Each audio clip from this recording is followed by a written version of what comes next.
1.5 पाव माश की दाल, इसे हमने 1 घंटे के लिए पानी में भिगो दिया था। 1.5 गिलास कढ़ाई में पानी ऐड कर लेते हैं।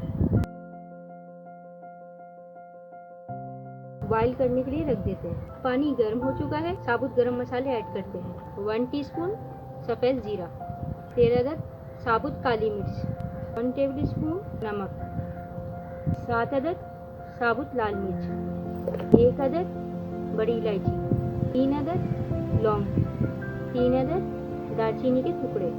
पानी में जोश आ गया है, दाल डाल देते हैं। 6 अदद हरी मिर्च गोल कटी हुई ऐड कर देंगे। 2 इंच टुकड़ा अदरक का बारीक कटा हुआ, ये इसमें ऐड कर देंगे और इसे मिक्स कर देंगे। दाल को हम 20 मिनट के लिए पकाएंगे, फिर इसको कवर कर देंगे। 1 कप चने की दाल बॉयल की हुई ऐड कर लेते हैं और इसे मिक्स कर लेते हैं। 2 मिनट के लिए इसे कवर करके रख देते हैं। माश की दाल तैयार है। 1 कप ऑयल डाल लिया है फ्राई पैन में बघार के लिए। 2 अदद बारीक कटी हुई प्याज ऐड कर देते हैं।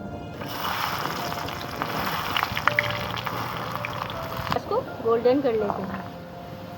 दाल में बघार लगा लेते हैं।